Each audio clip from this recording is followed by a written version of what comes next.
Shambho Shankara Mahaprabhu.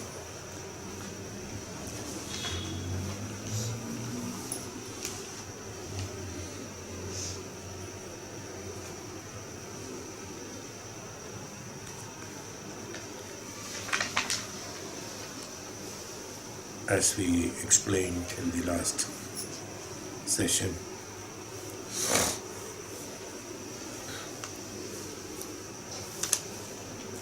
Dhyanam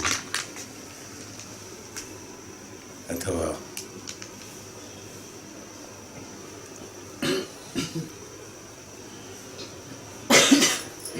reorientation of mind towards the intellect and Antaratma from the external objective experiences is absolutely necessary in order to gain the liberation. Mind complex with external objective pleasures and experiences creates an obstacle for attainment of the purest form of the self. These are considered to be impurities because of attractions, attachment, inhibitions, ignorances. These have to be devoided so that the existence of mana, an independent activity of mana, has to be eliminated. Is why it is known as Dhihi Anayati Dhyanam.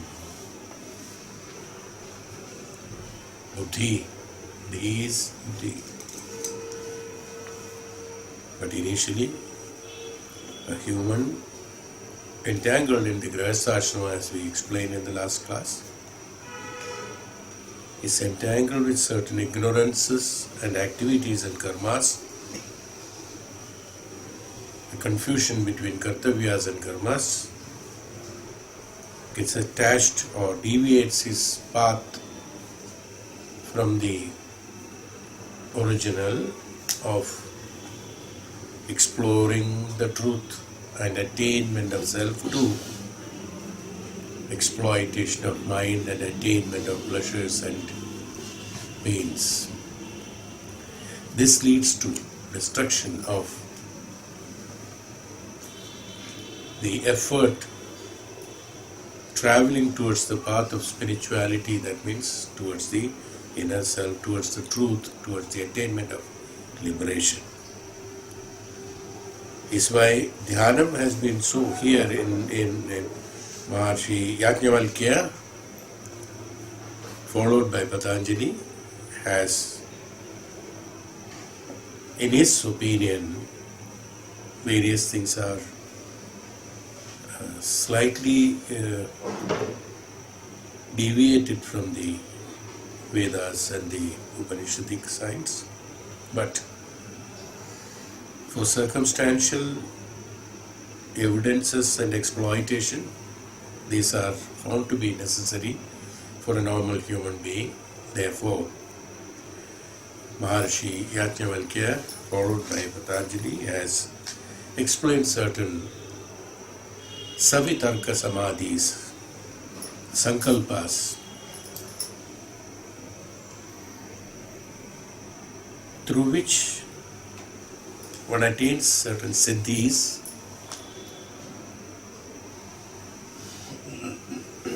misleading his mind towards the misunderstanding of attainment of the truth and powers through that. A normal human being misunderstands the word meaning of power.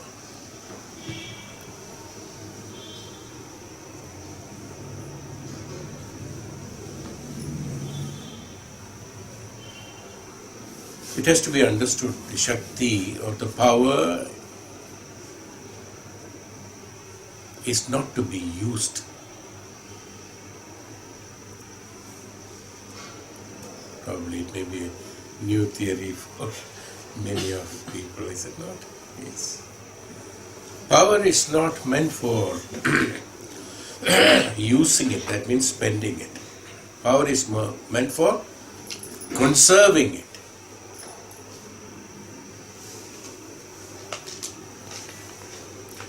Conservation is a great word that you don't know, you see. Conservation of forest, conservation of rivers, conservation of this, conservation of this. We talk all sorts of great words without knowing the meaning of the word conservation. What is conservation? To at least not to destroy what is existing. At least. If not promoting. No? This is not conservation. Conserve what is there. Yeah, I think you should understand. If it is applicable to trees and plants and rivers and waters and air, pollution, is it not applicable to the Atma that has been given? Conserve the Atma. Why that word is not there? Conserve the truth, conserve that what is provided to you. You have not manifested anything. You have not created anything. You are not worth of it. You in the sense, a Jivatma, cannot do any contribution.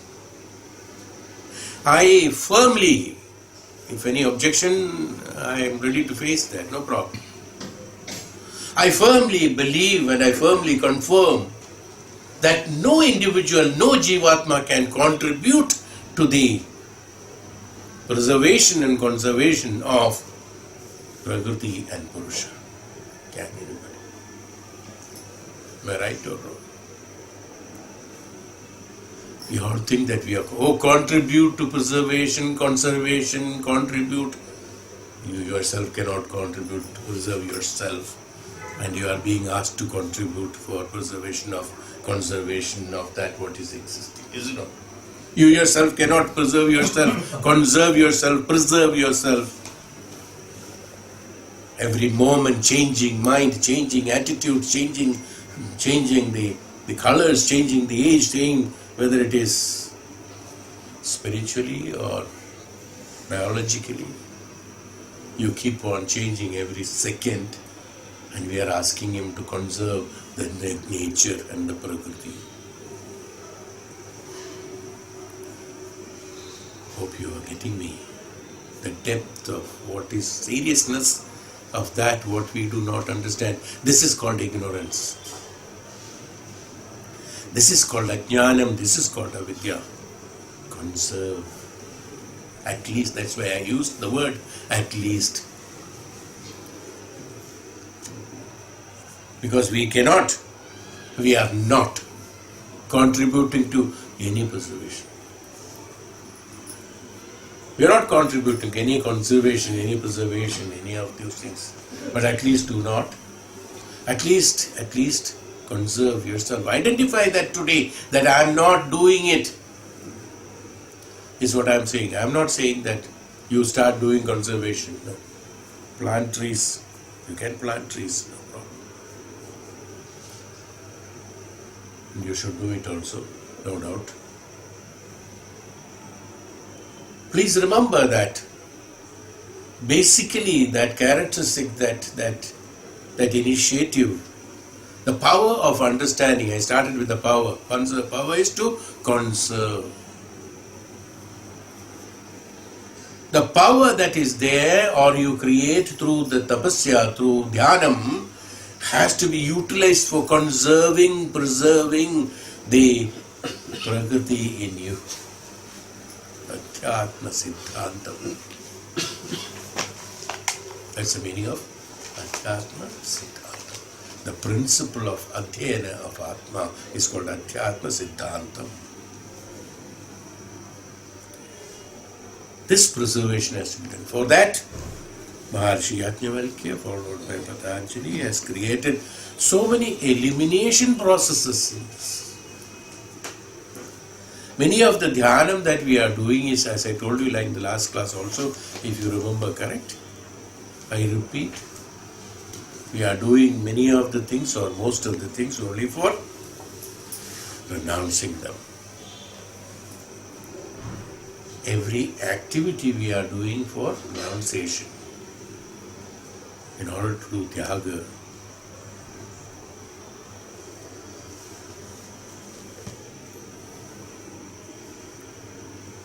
Tyaga bhavana has to be the basic principle of the buddhi, so that the ahankara, mano buddhi ahankara, can be eliminated, can be renounced. Ahankara is that the principle of I-ness and minus. So Bhagavan said, Ishvara pranidhanatma, it's difficult for the weather-beaten human chamda soul to understand all these things, to absorb in their system.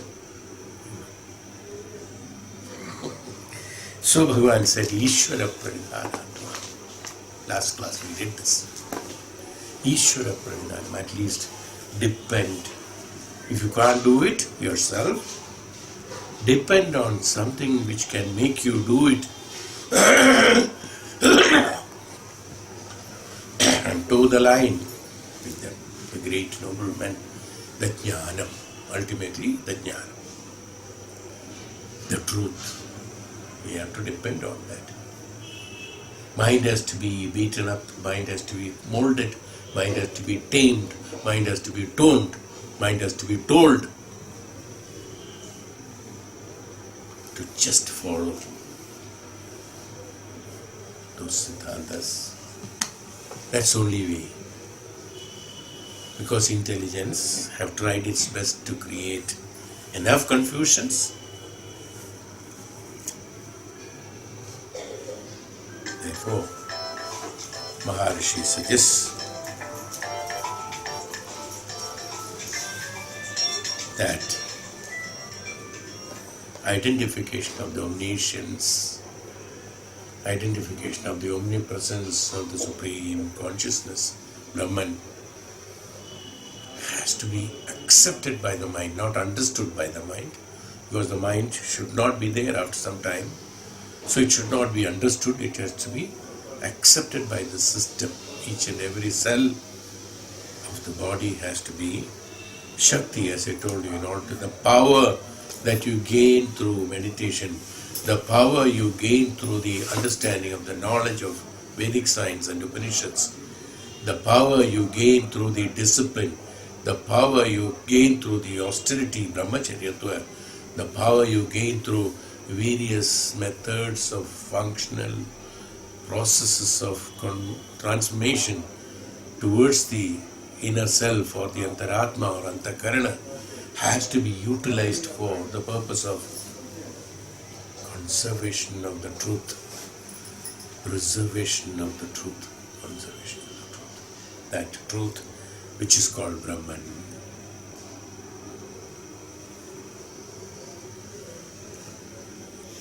Is why I said power is not meant for using it for external objective experiences and pleasures. But in material science, in materialistic Bhautika Jivan, people have gained powers only for why Bhautika Jivan?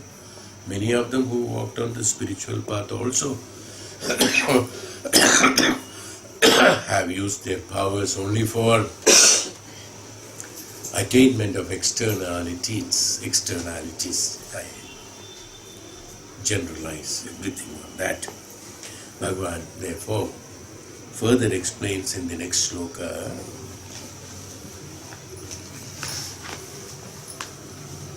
Klesha karma vipāgāsha ayai apara mrishtaha purusha vishesha ishvaraha.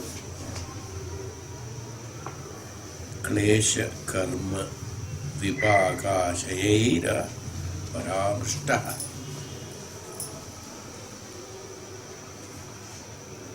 Iswara is that particular center of divine consciousness.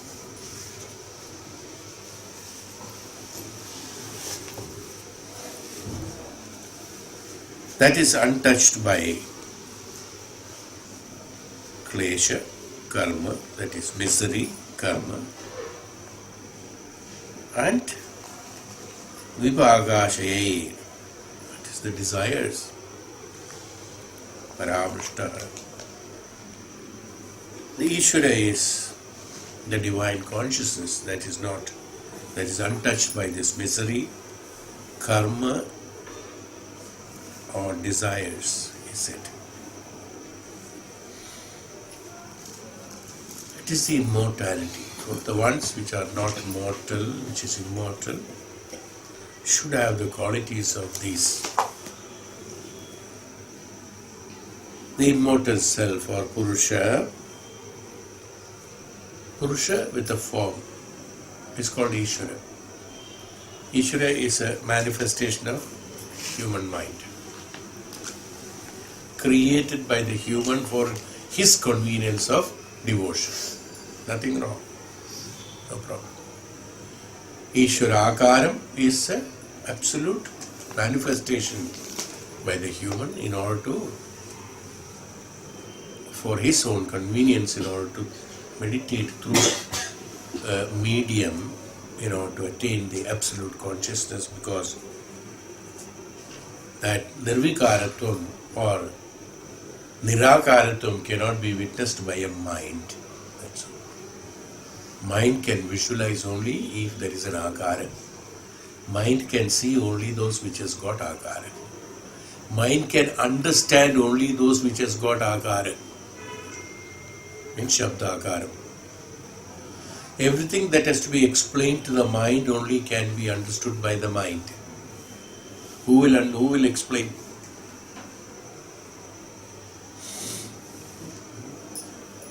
The dependency of the mind is on the indriyas, and the indriyas explain to the mind, and mind tries to understand from those exhibits by the indriyas. Is why all this confusion comes to the mind. Mind had it oriented towards it to the antakarana. As I told you in the beginning classes, earlier classes, when you go through it, if you have got some document, you will understand how to orient the mind towards the antakarana, reverse the process.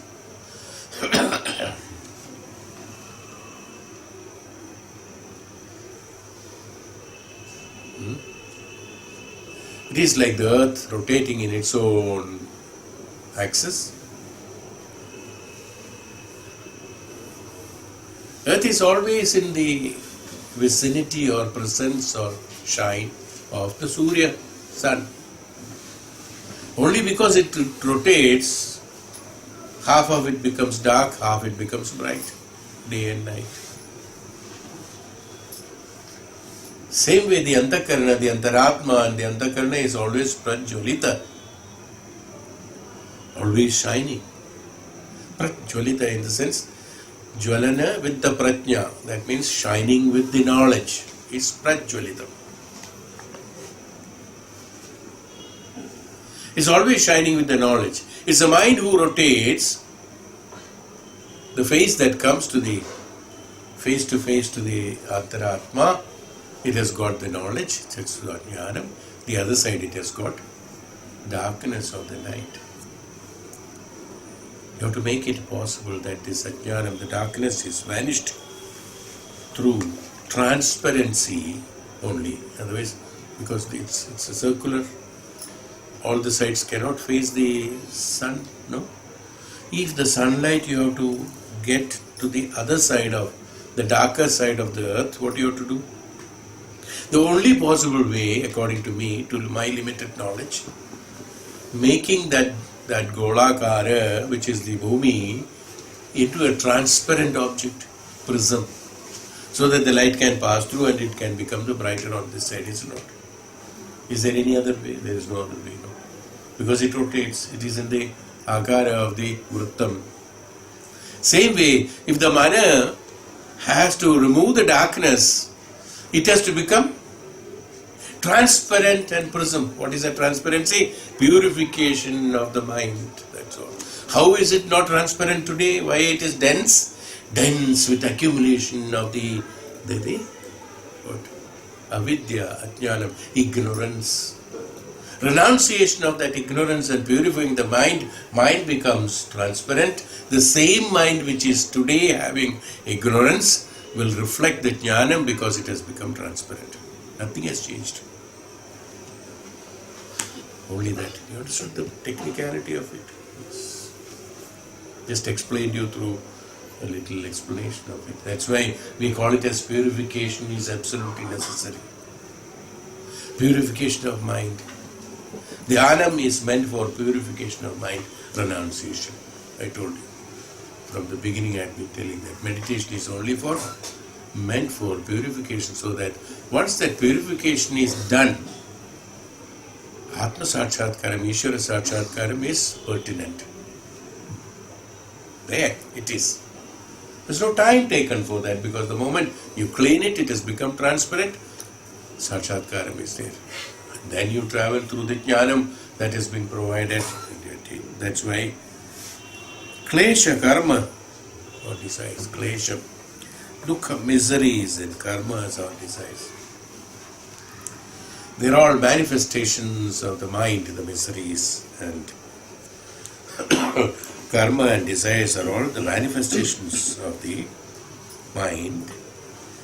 The law of cause and effect and the cravings. For him, the opposites of phenomenal world such as pleasure, pain do not exist.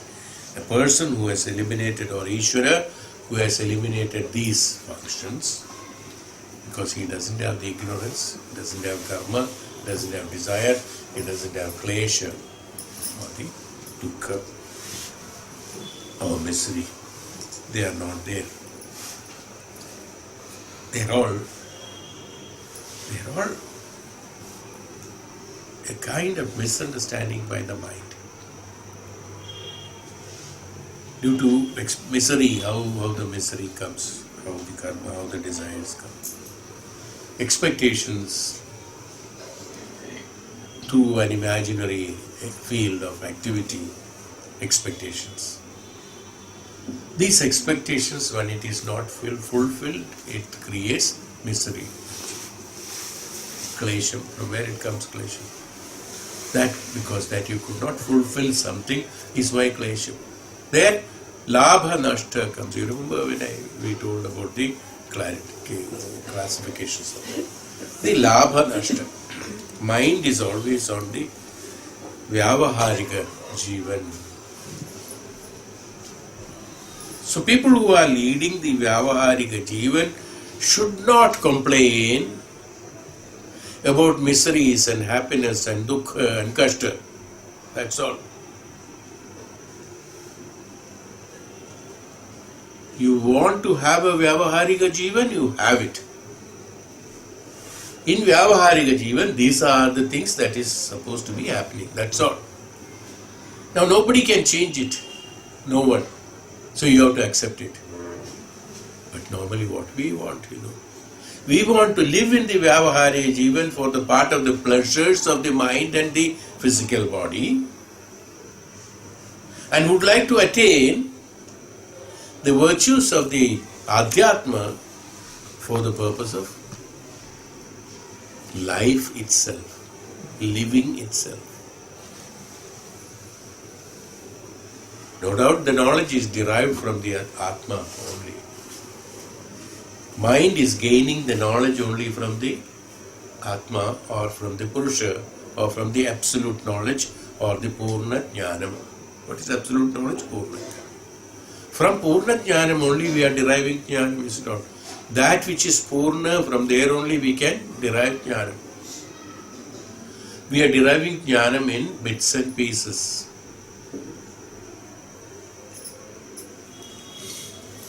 Because that's how, if you make the mind functions, this is how it happens, because mind's limitations, quality of limiting himself, cannot imagine and cannot take the whole knowledge as it is. because he doesn't know how to utilize it. He can use it only bits and pieces of that in order to execute certain karmas of the followed by the indriyas or instructed by the indriyas or influenced by the indriyas is why all this confusion starts. Therefore, that's why there is stress given to the activities of the mind. Experiences. Activities of mind means experiences, those are registered in the mind. It's called activities of the mind or activities that you are supposed to do. Any activity that creates registration of incidents of that experience in the mind only will be considered for the purpose of Papa Punya Labha Nashta, Papa Punya Kartavyas, Papa Punya Karmas, that's all. They are only registered. Those which are not registered will not affect. Well, but one who intentionally does something, that means that which is not registered. When a karma is not done or when a karma is done as an akarma, it doesn't attract you towards the Papa Punya. Attracting to Punya is also attracting to Punya also creates a rebirth. Attracting to Papa also creates a rebirth. Both are experiences, remember that. Even though we call them Punyatmas, in the sense, when complete Punyam is there, Punya is not there, even though we specify them as Punyatmas. An Atma which doesn't have Punya and Papa classification, this discriminations of Dvantada is not at all there. When Dvantada is there, he is not known as Punyatma. No doubt about it. The Punyatma is that he who doesn't have the Dvantada in the mind. But we specify them as Punyatma because a word meaning has to be understood, impressed upon the minds of the Papis, is why a word Punyatma has been inculcated in that. Why? Because there is only Punya there. If there is only pure water in a lake, do we have to classify it as pure water? When a portion is not Punya, portion is not clean, then we have to say clean water, dirty water. In a lake only pure water is there. So we classify, since the other lakes are not purified, so we call it as pure water lake. Okay. Other lakes are not clean. Okay. So not only in this. So pure water lake, Punyatma. This is the meaning of it. The other Atmas are not pure. Among them there is someone who has not, there is no discrimination of Punya and Papa, has been identified by the other Papis as Punyatma.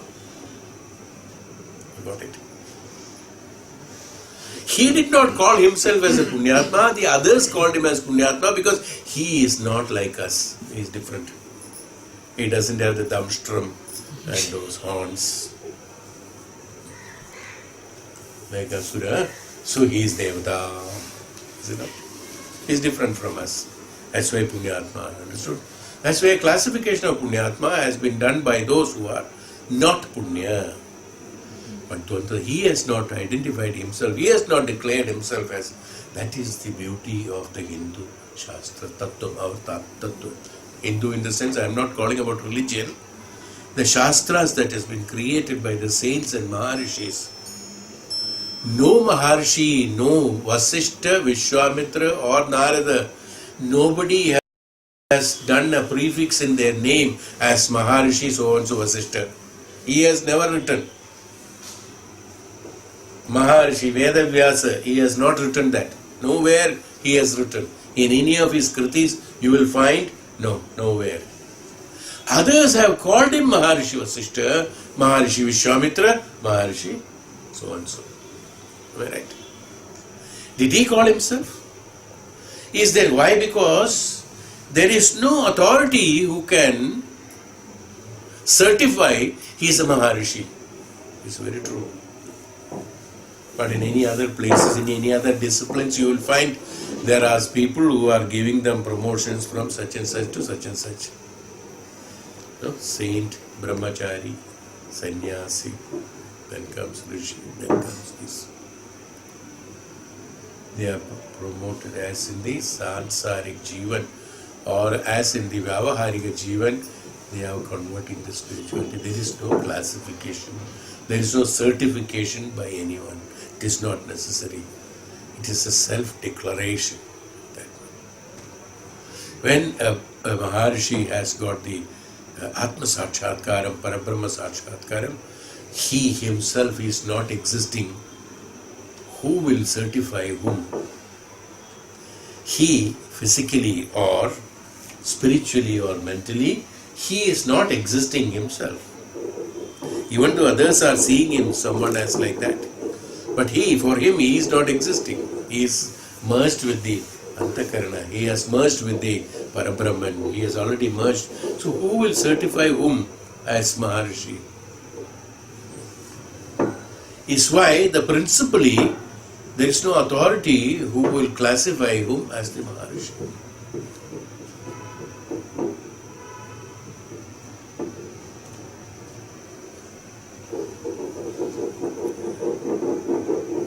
What am I trying to tell you is that Dhyanam, because of the buddhi, when we are not orienting ourselves or directing our mind towards the Antaratma, the Antakarana, or the principles or the jnanam that is prevalent in you. For everyone, the absolute jnanam is available. It is not like that. Moonlight is available to anybody, whether he is a hungry man or a man who has filled up himself with a lot of food. For a beggar or a rich man, for anybody, the moonlight is available for anyone. Sunlight is available for anyone. Jnanam is available for anyone who is seeking for that, who is trying to attain that. It is nobody's personal property. It is available for anyone and everyone. That's all. It's available for each and every prani, each and every insect.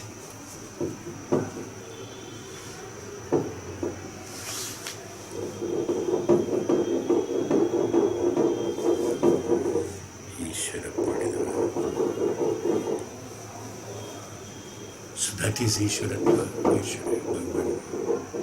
You have to depend on what is he trying to tell us as that. We have to depend on that entity which has got all these qualities. Why did I explain all these qualities to you is that in order to attain a particular discipline and a plane, means in a level, your mind has to be of those, then only it can merge with that.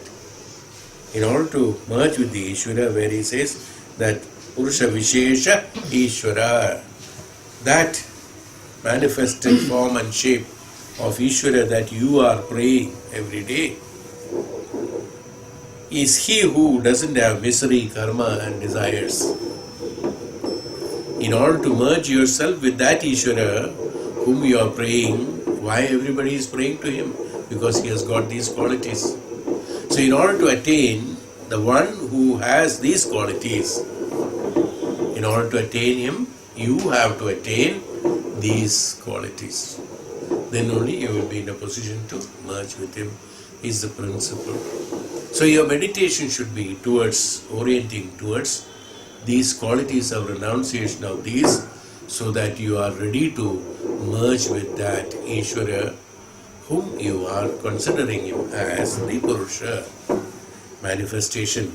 So what happens is that initially, even though this manifestation of the Akara is there, the manifestation will get diluted and dissolved during the process of meditation, and you will visualize or attain that Nirakaratva. Only when you have an Akara, you will be visualizing an Akara. When your Akaratva is losing its properties of Akaratva, the Ishvara Akaratva is also gets diluted or dissipated. then you will be attaining that nirvikara, nirakaratva. When vikara is there, akara is there. When nirvikara, nirakaratva. So what in Dhyanam you have to renounce is that these are the qualities you have to renounce. Just doing Dhyanam on something is not good enough. You have to have gradually developing this. As I told you, Vyavaharika Jivan, one wants to continue and one wants to attain spirituality. Sorry. It's not possible.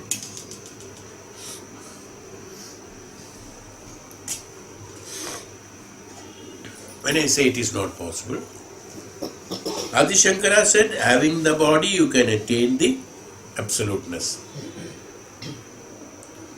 You may think that this is there, why this is not the contradicting. I am not contradicting, it is complementary only.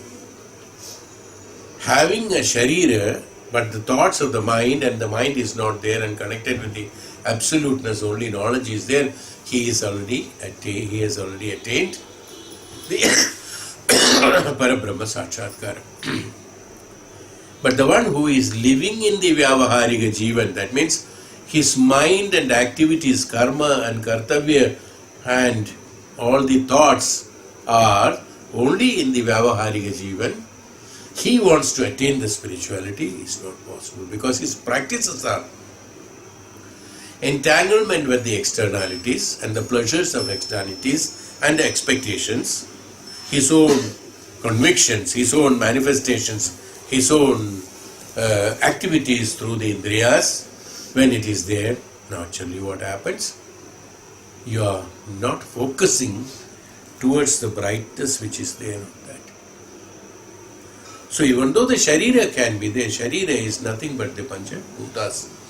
Sharira can be there, but the activities have to be different. A saint or a brahmachari or a saint or a great Maharshi also has or had the sharira. But his mind and his activities and his thoughts, vrittis, were different, that's all. It was not limited in the sharira.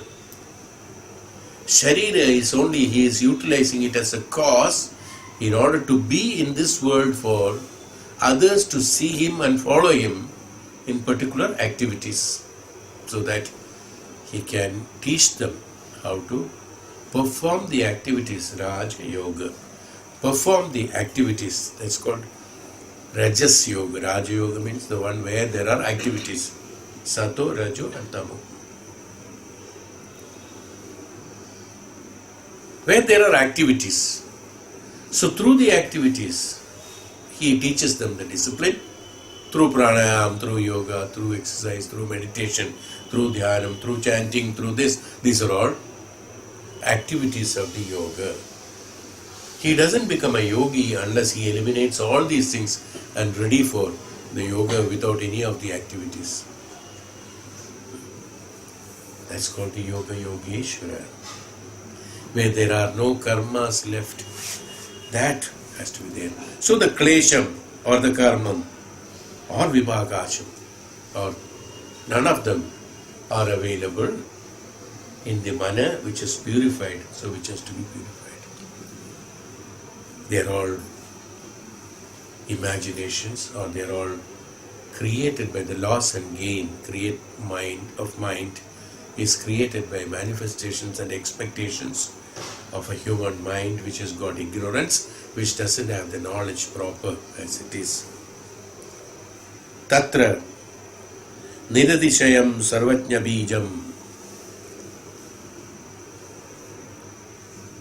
In him there lies the seed of omniscience.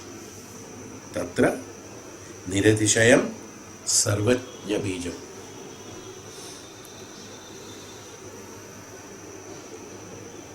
That is called the Iswara, where that omniscience sarvajna bijam, and you know that we already spoken, I think, somewhere in last class, that seedlessness and seed.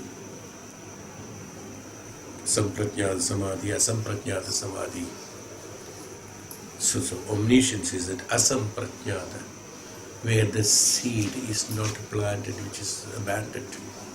When there is a seed, that only can grow, is it not? There should not be any seed left out. Residue should not be there.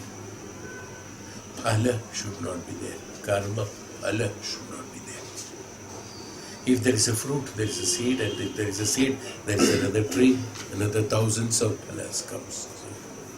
Is why Asamprajnata Samadhi. This Asamprajnatata comes only in the Iswarada because it's a renounced status. What is a renounced status? Renunciation of the Ajnanam, Avidya. These contaminations in the mind of the klesham, dukkham, attraction, attachment, and desire and karma, they are all the contaminations in the mind.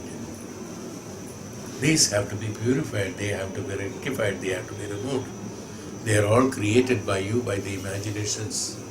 Otherwise there is no specific word for misery. Let us classify you yourself in the material science, in the physics, in the physical science. You explain what is misery. Try. What is misery? Miserable. What makes you miserable? What is misery?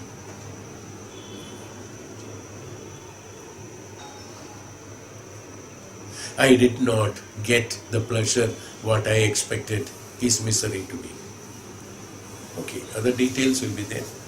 Whatever detail it is there. Ultimately, what is the conviction, what is the conclusion is equal to therefore such and such. What is that? Conclusion? Conclusion is that I feel miserable because I did not get what I expected.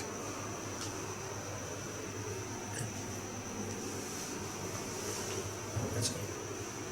That is not a solution of the problem. You have created another problem. You have to solve that also. Then only you will understand what is the meaning of misery. What did you say? You said that because I did not get what I expected, I am in a miserable state. Am I right?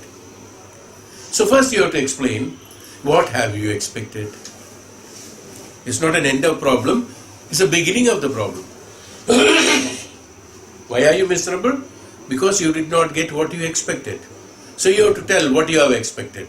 Then in the expectation what comes? I want that, I want this, I feel this, I want that, I want.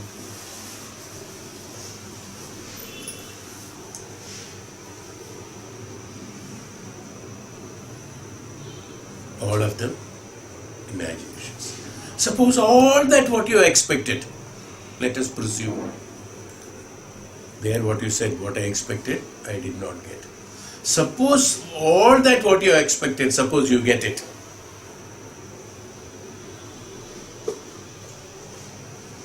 Will you be away from misery?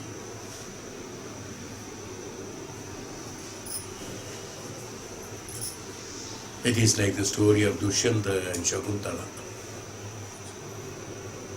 No? Keeps on continuing. Have you heard? Kalidasa's Shakuntala? Tatra nidishayam sarvajna bijam asamprajnatata is inherent in the Iswara.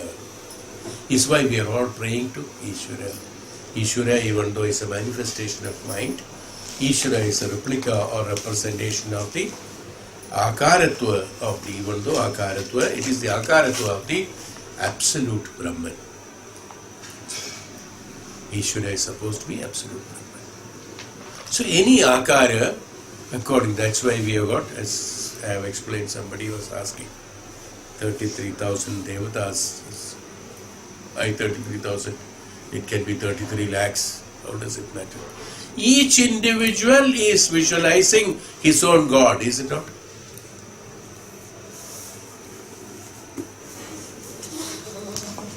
Let him be a Christian, let him be a Muslim, let him be a Hindu, let him be a Sikh, let him be anybody for that matter. Each individual is visualizing a different form and shape of Iswara.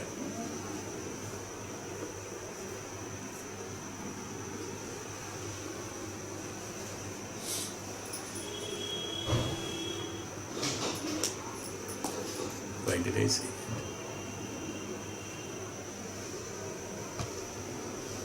Let us presume, which doesn't have a figure, Shivling.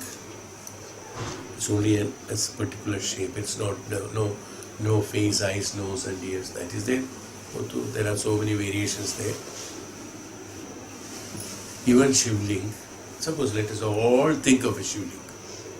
Okay. Now, if for a moment, for a test, you ask everyone, you explain what is the Shivling you have seen, and ask the other person what is the Shivling you have seen, will be totally different. One will be seeing a golden Shivling, one will be marble, one will be granite, one will be small, one will be big, one in diameter, less in diameter, one big in diameter, one tall, one short, one this, one is not. Each one will think of his own God. Whether he is XYZ, people are talking about one God, one God.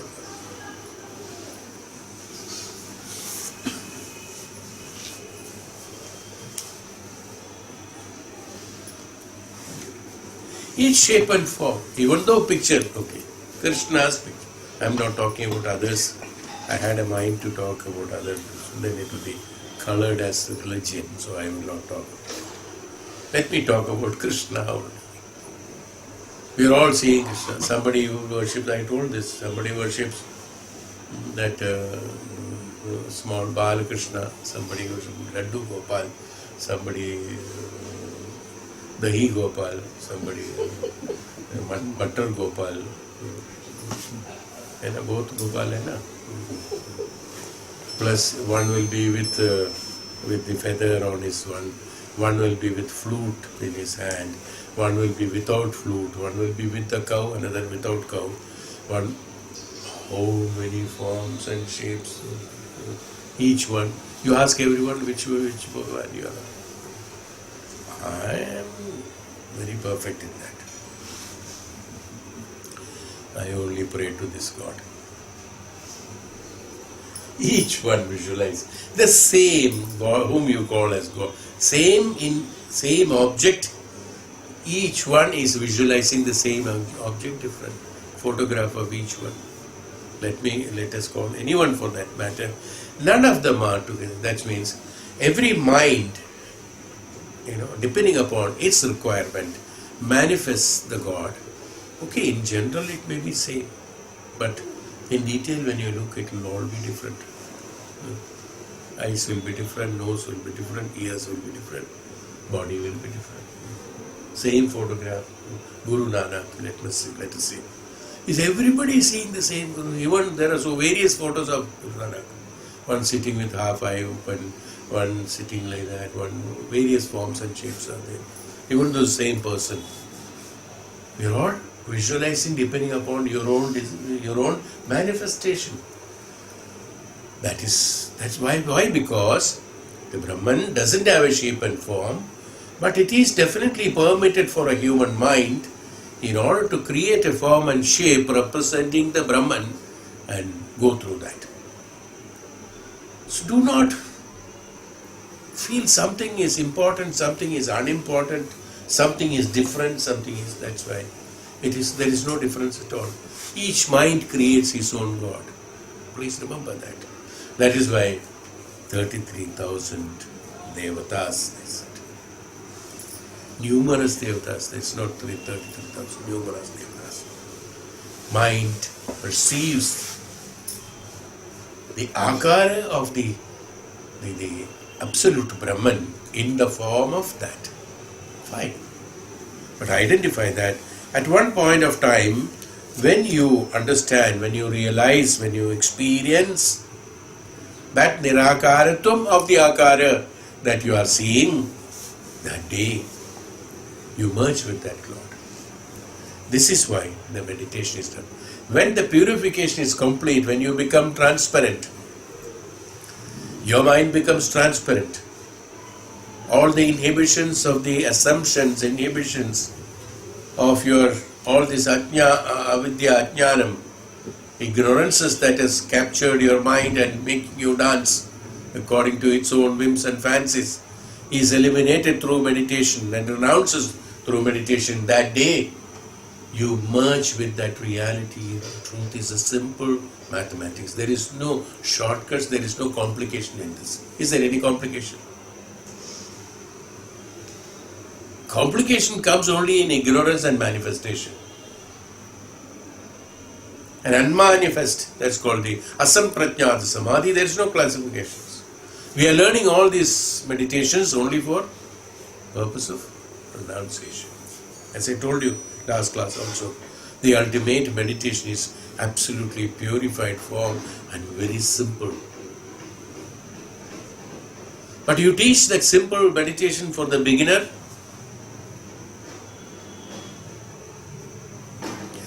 he will never understand the simplicity and he can never become simple.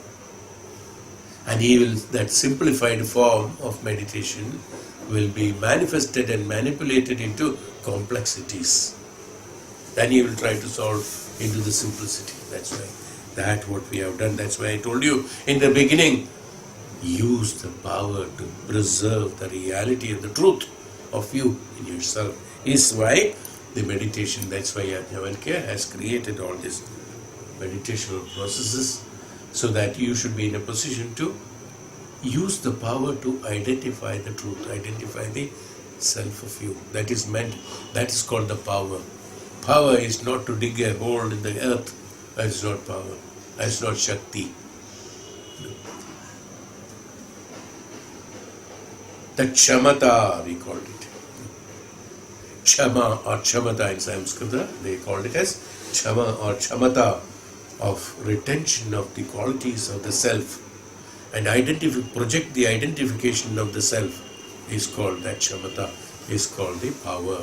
That's why Shakti is necessary. We do Shakti Puja, no? Devi, Kali, Ma Kali, Shakti. What is Shakti? Shakti is this: give me the strength. Why do we want strength? Let us classify in normal language, in the common language. Why do you want to be strong?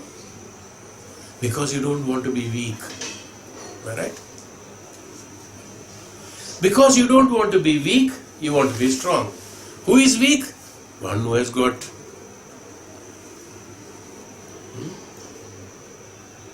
complications and complexes, changes every fickle mindedness, we call it. Every moment one thinks, you decide one thing, then, should I do it or not? Should I do it or not? You thought you should do it. Then who is asking for asking you? Should I eat ice cream or throat is bad? Ultimately he himself decides, let me eat, because he is attracted to externalities. Okay, let me eat. Throat is bad, let it be bad. Let me eat ice cream. A decision is made. Complexities and that. How it comes? Weakness. It is strong. We want strength. What is our strength? That what we think should be right. That we do should be. Give me strength in order to be good, in order to be perfect, in order to be understanding, in order to have the knowledge. Give me the strength in order to perceive the capability, to have the capability of perception of knowledge from the Purusha. Is why we are doing Shakti Puja, not for tantric activities.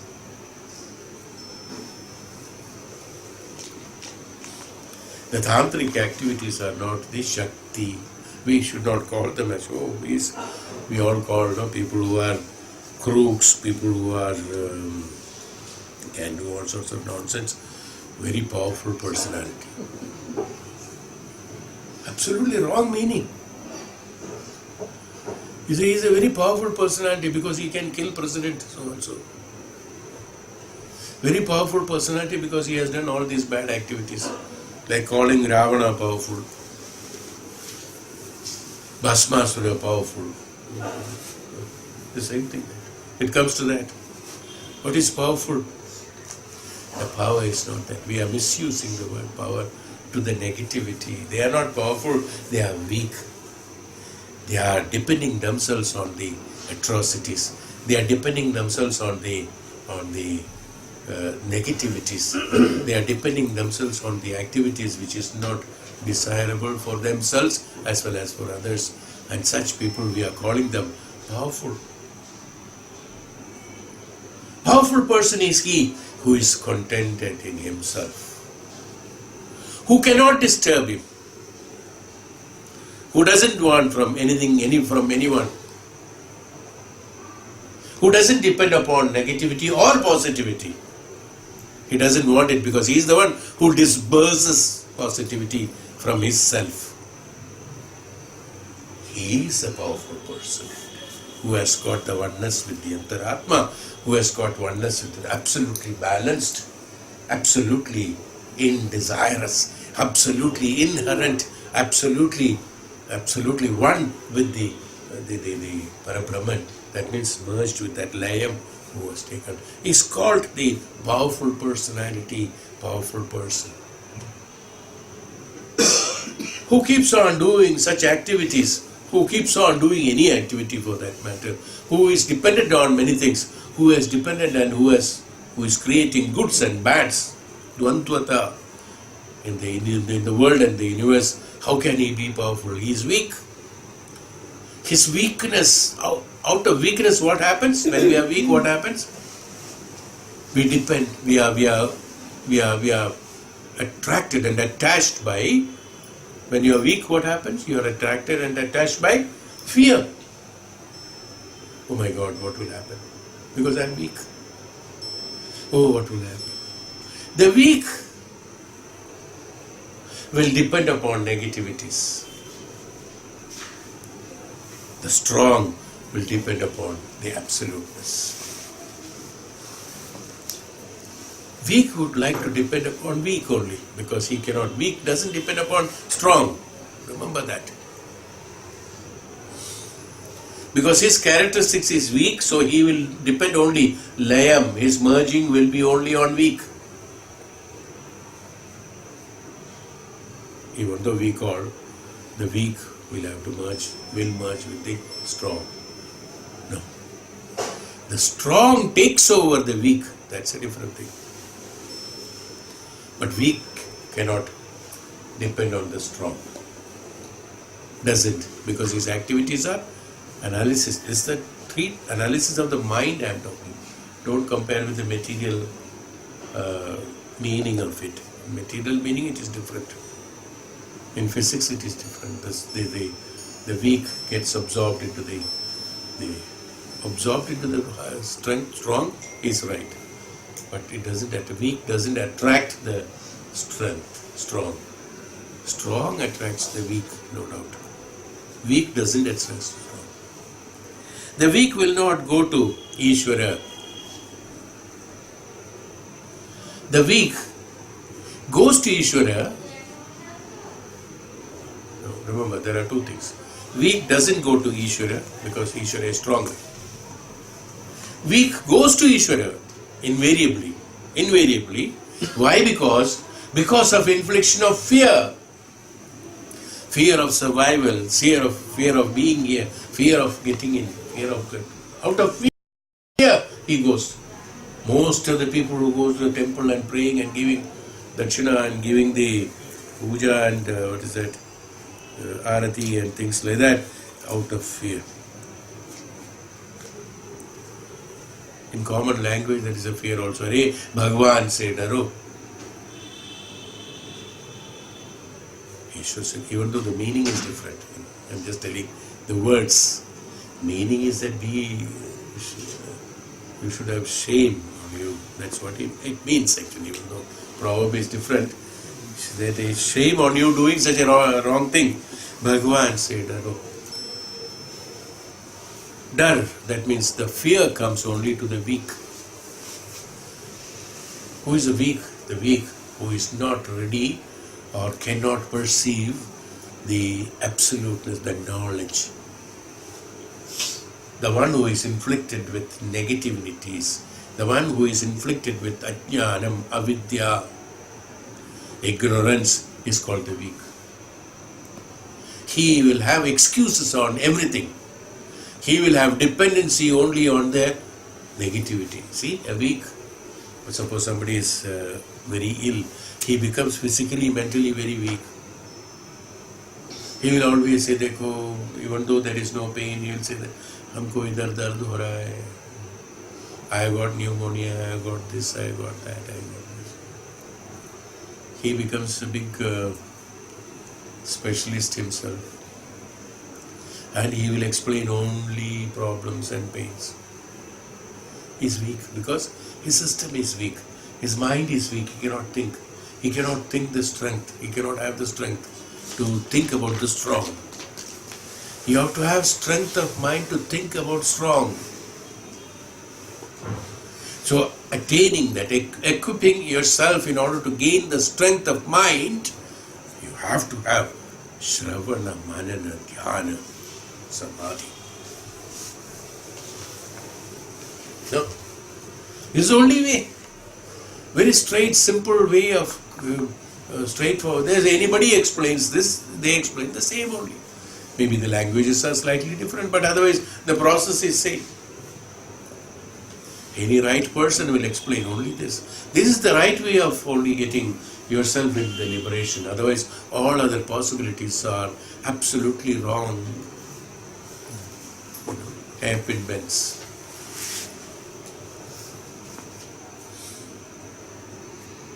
No? Bhagavan says, that's why he said, Sarvatnya Bijam. Question of reasoning doesn't arise at all. Question of the moment you are in that, this reasoning is not there. Otherwise, what happens in the weakness or in the thought, in the ajnanam? Everywhere there is a reasoning. Cause and effect. Karya Karana Siddhantam. But here, no question of reasoning. In the prajna, in the absoluteness, where there is no asamprajnata samadhi, asamprajnatata is not there, then what happens? There is no karya, there is no karana. When there is no karya and karana, the vichara, the thoughts are absolutely pure. Multiple thoughts and multiple activities are created from karya karana. Karya karana is a reflection from the karya, reflection from the karma, and understanding of the truth. Not understanding the truth, not understanding the jnanam. Even though there are ways and means, one doesn't attain that. As I told you, acquiring jnanam is the most simplest and easiest way that a Jivatma can. Attaining the Purusha or attaining the Brahman is the most simplest and easiest way that each and every Jivatma can have.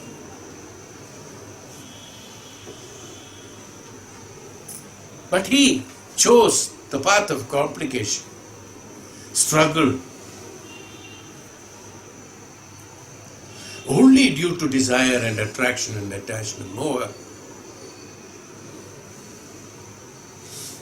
Because of kama, krodha, loga, moha, madamatsarya. Activities of the mind is the reason why he forgot the simplicity of understanding the truth of the Brahmajnanam, whereas the purpose of birth is for that simplicity. For simple reason. Why you are born is only for that. Having born, you've forgotten the purpose of birth because of activities. So each and every activity, that's why he says that in our general, in our household, they will say that each and every karma when you do, think that somebody is watching you.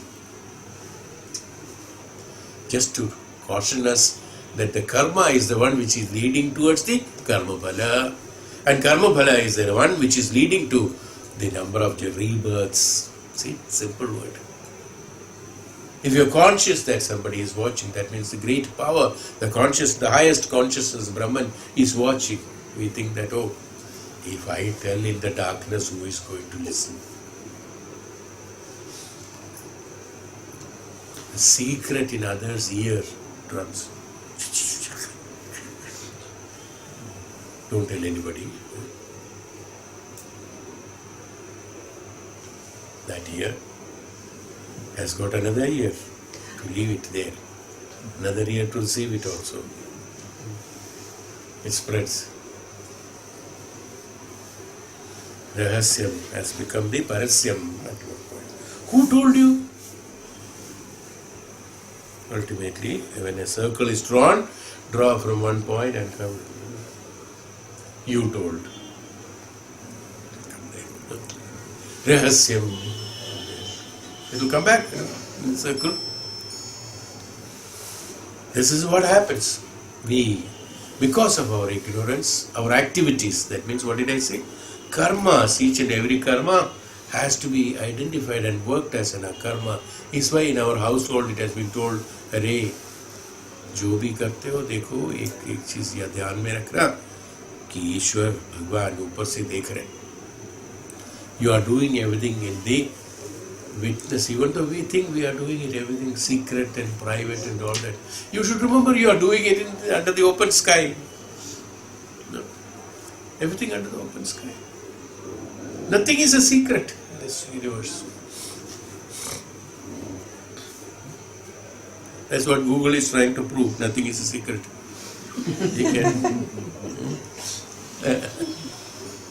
He can see you. What are you doing inside the house? No, certain. I think that is prohibited for the common public to approach. But that is done as a special program for the government agencies and things like that. You can visualize what is happening inside the house.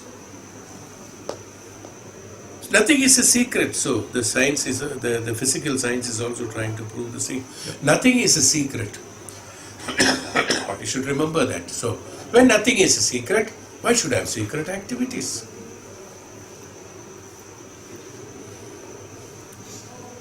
When I say secret activities, doesn't mean that open activities, only activities. Activities, that means karma. Here, my purpose of telling this is not to discuss that. My purpose of telling is that as an example, to do the karma as a karma, not with an intention, with a result-oriented karma. It's difficult, I know. Cannot be understood, even though word meaning has been understood by everybody, that do a karma without expectation of result, or do as an akarma, not thinking it as a karma. All the explanations of various words, thinking it as a duty, thinking not as a responsibility, anything can be told. Do it as a duty. Don't think it is your responsibility. Just do it as a duty. What does it mean? It means that, it again means that from duty, you don't expect a result. Duty has to be done and left. Responsibility is that which you do and expect a result out of it. That should become like this, that should become like that, I should get that, I should be enjoying that. All those things are responsibilities. That's called karma. That's called also karma bala. Do it as a duty. हम लोग बोलते भी है ना, अरे कर दो. Don't think about it. Lot of proverbs are there, lot of things are there to make people understand, but nobody understood the meaning, how to make the karma as a karma.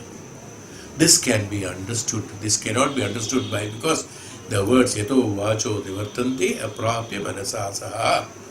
The words cannot explain certain things beyond the activities.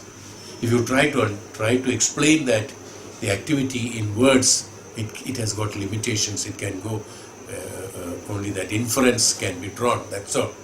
Only through an inference. But it cannot be having an exact meaning, cannot be derived out of it. The same thing happens in the karma and expectation of result. That's why Bhagavan Krishna said, hey Arjuna, don't think about the result. He said, in order to make him understand it, he said, think that I am the one who is receiving all the results. I am the one who is doing it. I am the one who is eliminating it, doing it or not doing it, everything is me, he said. So that your responsibility, you resign from your responsibility and do your duties. That's what he said. Hey Arjuna, do your duties, kartavya. That's all. When you do a kartavya, duty, kartavya, as a kartavya, you don't expect it. It was my duty, I had to do it, I did it, finished.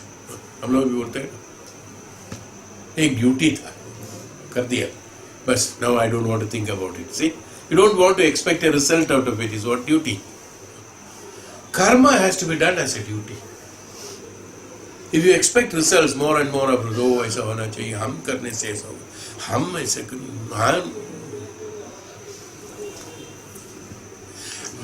हम करते रहेंगे रात दिन भर.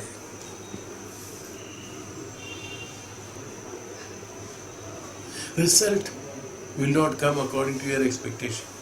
Is a problem. Aham is a big problem. Bhagavan says, so in order to, when you do, the dependency of Purusha has to be there. Dhyanam. He does everything. Do you think that if we are able to do anything, we would have done so many things, is it not, according to our wish? Could we do it? We could not do. Could we do even one thing in life? It has happened, that's all. That's why we say, for whatever happens, let us thank God. हम लोग बोलते हैं ना, ईश्वर को धन्यवाद दे दो, अच्छा तो वही करते हैं, सब वही करते हैं. These people tell it as an excuse, as a great jnanis, you know. Some people tell that. This is a common proverb, everybody does it. But they don't know what they are talking, what they are telling. It's only that's told as a great jnani, but no meaning has been understood. Everything means everything. Each and every activity of ours, each and every thought of ours, depending upon karma, it's a linked with our karma. Depending upon karma, the thought is manifested and manipulated when it comes to in the action circle of ours, in the action periphery of ours. We can think a karma as duty, we can think a duty as karma. Is it not? We have got liberty to do that. Alright. But a classification is there. We do not want to follow it. We would like to classify it depending upon my karma, my experience, my own decisions on that, my own mind. I will consider it as a karma or a duty. Something I will say it is a duty. Even though it's a karma, we will call it as a duty. Something which is a duty, we will call it as a karma. So, taking the responsibility on the shoulders of the universe. So many Puranas and stories are there in order to identify this kartavya and karma and complication of kartavya and karma.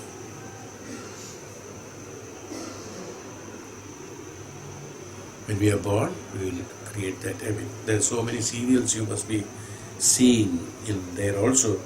It's very explicitly explained about kartavya and karma. I mean, we have to analyze it. It's not that it is shown like that. Nobody tells it there. But when you see it, you can identify what is kartavya and karma. Somebody said right and wrong is connected with dharma. You should do dharmic way of living. I always talk about dharmic way of living. Dharma means, many people have asked me, oh, ऐसा करना तो ठीक नहीं है. If it is ठीक नहीं है, that means it is not dharma. Is it not? What do you think? What do you think? Right and dharmam is relative. Wrong and adharmam is what? Relative. Is it right? Not always. Never. Not always. Right and wrong has nothing to do with dharmam and adharmam. The right done by you sometimes is adharma. The wrong done by you sometimes is dharma. Many times dharma. So the classification has to be not right and wrong, but dharmam and adharma.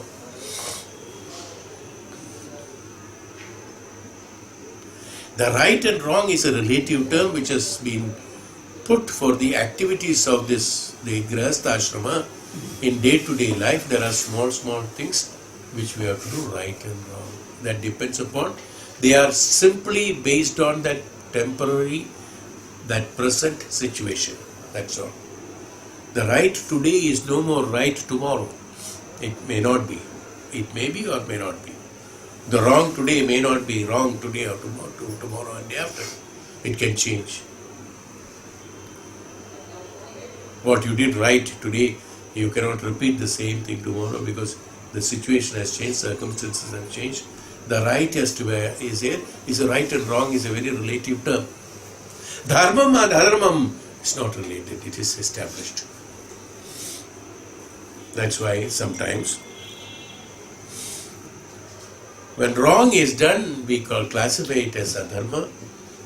When right is done, we classify them as dharma.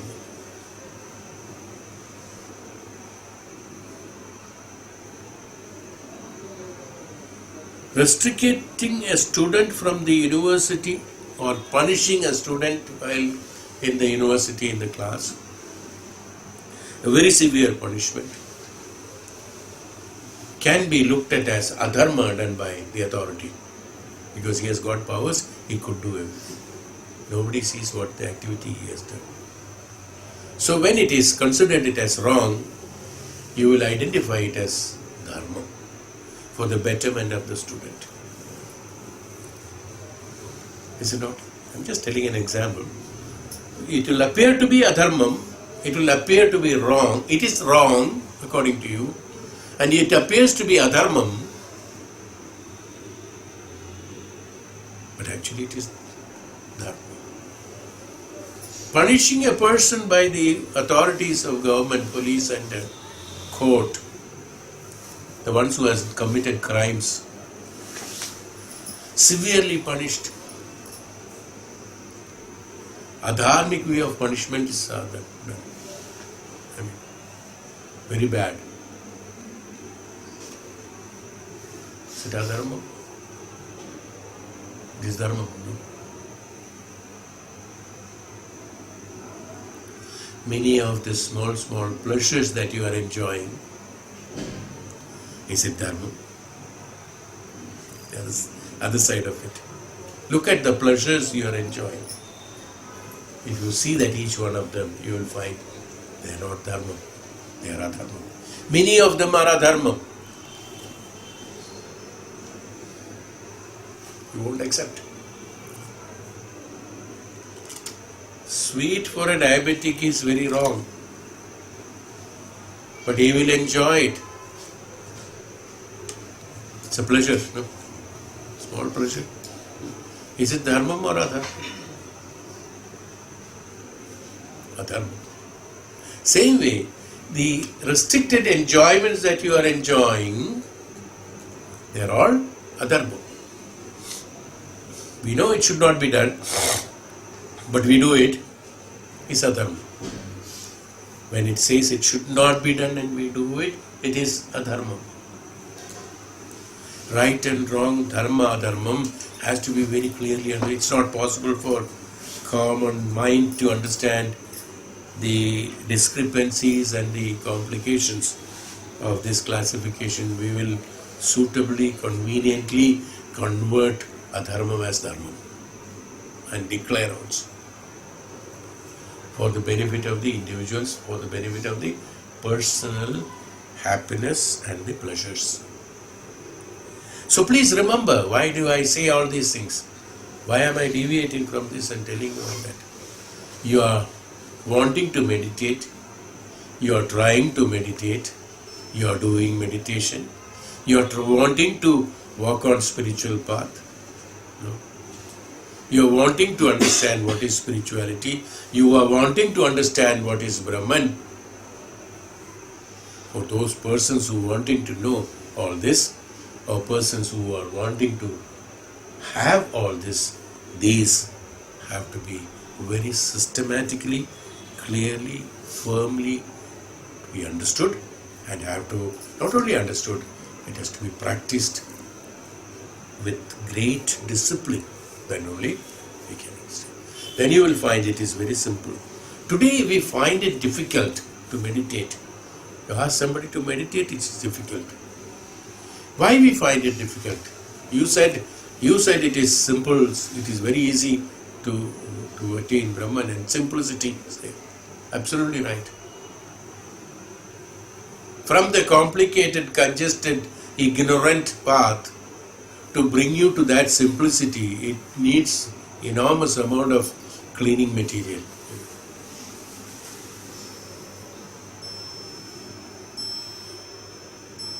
After the election, they will put one dot here. And you see, for it to go, if it is a writing nowadays, there are also adulteration, it seems. You can do it, it goes off. But the right one, original ones, if you put it, remains for a month and all that. Unless the skin grows on that and this old skin goes off, this is there. Just keep out there. You imagine now, a small dot created by human being, put it on your fingertip only for a particular cause, takes about 2 months to go. Now all these janmas, what you have done is accumulated on your body. How many months it should take to go? Am I right? Tell me. Not here, external. External TK. We can find out detergents or high pressure water jet and all that we can find out, or somehow or other you can descale all this, But what happens to the rust accumulated and the inside here? Here, not here. Iswara pranidhanam, dependency of that great power, great Dhyanam, representation of that great Dhyanam, embodiment of the great Dhyanam, total surrender to that great Dhyanam gradually makes it soft and soluble and gets evaporated at a point of time is the only way that it can be done. Take it for granted. Sir, Purvesham api Guruhu Kalena Navachedar. Unlimited by the time, he is the teacher of all other teachers from the most ancient times. Yoga, Yogeshwara is it. Bhagwan is Yoga, Yogeshwara. He is the biggest teacher of teachers. Depend on him, he says. Now, to know him, you have to depend on the upadhis. Upadhis are those which has to be very intelligently and cleverly chosen. Somewhere in this tattva itself, somewhere it is explained, which are the vigrahas or which are the representations to be chosen. So those akaras to be chosen so that you should be benefited out of that. Only by confession and by doing a representation, by doing a puja, by ignorance is not enough. You have to educate yourself, you have to get your answers. There has to be an ashrama, there has to be a great tapasvi, a great jnani, who is a Brahma Sakshatkari as a guru, so that you will be in a position to reflect upon him, or he reflects upon you, and it makes it easier for you to understand and go on the disciplines, so that your tapasya, your meditation towards the Dhyanam should be towards that embodiment of the Dhyanam. Embodiment of the Dhyanam is that a manifestation of the Dhyanam in the form of the body by you is called embodiment of the Dhyanam. Alright? So this has to be done. So when you do that, you will be in a position to physically, spiritually, materialistically listen, understand and mananam, contemplate, and can reform and reform and transform yourself and reflect yourself in the Guru. First Guru reflects in you and you reflects in the Guru afterwards. That means the layam takes place. There is no akara remains there. Till you identify the Guru is no more the akara is there. After that you will find That akara is no more there, vanishes. It is not there. Apratyaksha bhava. Pratyaksha bhava and apratyaksha bhava, they call it.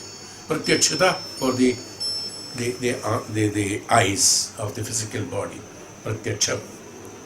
Visibility, visible to the eyes, is one pratyaksha. Sakshatkaram is another pratyaksha. Pratyaksha bhava. In pratyaksha bhava is always that samprajnata samadhi pratyaksha. Apratyaksha, even after vanishing. That's why we say sometimes when the asuras do the tapasya, pratyaksha, Brahma has did the pratyaksha, appeared. When he appeared, he got the Dhyanam. When he disappeared, there is nothing more. The disappearance should not happen. Once the pratyaksha bhava has already taken place, apratyaksha should not take place. In tapasya, what happens? Because he is doing the samprajnata samadhi, he wants some material benefit out of it. So what happens? There is pratyakshata, apratyakshata. Whereas for Hanuman, people like that, or Prahlad, or Shabari, or any of those bhakts when you find, or for those disciples like Adi Shankaracharya, and disciples of Adi Shankaracharya, and also disciples of many other yogis and jnanis and tapasvis, for them, they are always pratyaksha. There is no form and shape, but in their activities, in their moments, in their advices, in their each and every hridaya spandana, we called it. His pratyaksha bhava is always there. That's called the in pratyakshata, in apratyakshata, where the form and shape is not there, but pratyakshata is. That's called the true pratyaksha bhava. Once pratyaksham has to be permanently stable there. Not like that, now it is there, now it is not there. That's called pratyaksha, pratyaksha. That's why these two words have been used for that. Now comes the next. Tasya vachakaha pranavaha. Here Swamiji has tried to explain the great pranava. Om, chanting of Om, meditation on Om, perseverance of the Om. The right meaning of the Om cannot be explained in words. Universal form, universal, it's called the Shabdam.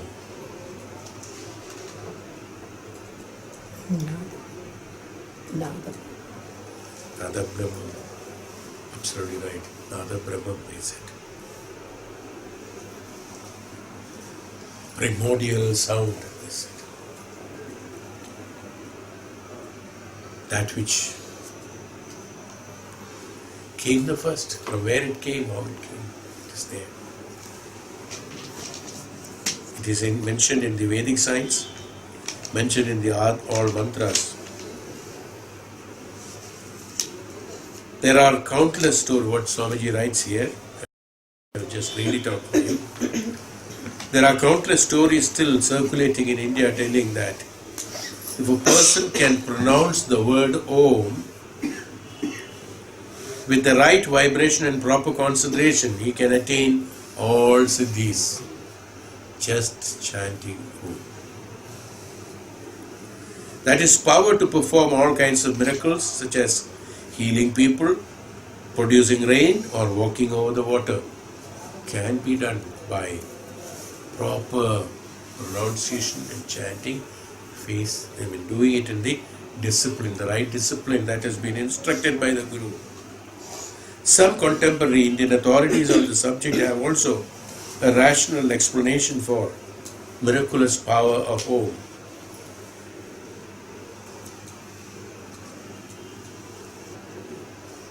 Om stimulating the activity of the. He has written about this. Swami Shivananda, who was practicing as a medical doctor before he became a yogi, explains that the vibrations produced in the nasal cavities by continuous chanting of Om, stimulate the activity of the hypophysis and glandula pinealis by a direct massage-like action. Since these organs have great importance in the psychological and physiological function of a man, it may explain part of mystery behind Om, is what he says. It's impossible to describe the absolute meaning of Om. All vibrations and hence all languages fall within the range of Om. The word is thought manifested through the vocal cords. Every thought has its corresponding word of some kind, as well as weight, power, and form and energy. Om contains within itself all language, all thoughts. It is primal vibration and divine power. Now, by the Nada Brahman, Shabdam, produced the Nadam, produced by that, as we said. This being the primordial sound, the Pranava, which is the existence and which is there in the existence. We know NASA has already proved it, that the atmosphere is constantly having a sound due to whatever friction or whatever it is sounding Om. When we chant Om and when our system vibrates to that tune of Om and vibrates at that frequency, I told you in my classes, this starts vibrating at 5,000 cycles per second, do you remember? And when we start vibrating at a higher frequency, naturally 5,000 is a limit. But it goes beyond. When you keep on practicing, it keeps on increasing. 20,000 cycles per second is the one which is audible sounds. Beyond 20,000, we cannot listen to them. It's 20,000 hertz, we cannot listen. We ultimately, when you keep on chanting this, what happens is that this changes of vibrational frequency takes place in us, and automatically we, in that plane, and when go beyond 20,000 cycles, we automatically merge with the Prakriti, which is there of the universal sound of that Om. We merge with that sound, Om, automatically happens. Then what happens? The irregularities that is happening in the physical body due to changes in the chemical and ceramic changes that takes place because of our thoughts and karmas will get eliminated by the highest vibrational frequency and merging ourselves with the highest plane, and automatically we start our thoughts and our forms and shapes, that is forms and shapes and creations that is happening to the mind through the ways of thoughts will automatically change corresponding to that level of layer where you are at that point of time and attain the right Brahman is the principle how by chanting Om you attain the Siddhis, they call it. You understood now? That is the importance of Siddhis. The sick people, the ones who are not well, who are having the problems of perennial problems, or what do you call it? It's acute and chronic and acute problems. If they keep on chanting Om, these changes will automatically take place. Nothing else has to be done. Changes in the physical body and mind will take. People who are negative keep on chanting Om, their thoughts will transform into positive thinking. We have to find out some ways and means, not that just flowing with the thought that is already prevalent. This is how we change our path of karma. We say we can rectify our karmas, even though there were past karmas and karma phalas. We are undergoing certain sufferings and kashta and dukkha. But because of these practices that we do, what happens? We can lighten those karmas, that experiences that is happening, and the thoughts in our minds can be reformed and transformed into the positivity to relate and corresponding to the existence. When we make ourselves compatible to the existence, automatically the thoughts and formations will automatically create in the same form of the same level of the creativity in that prakriti or in that level that happens, or which is known as the Brahma Sakshatkaram is one way of doing it. He has told that simplicity is that. Okay, now rest of it we'll take in the next class.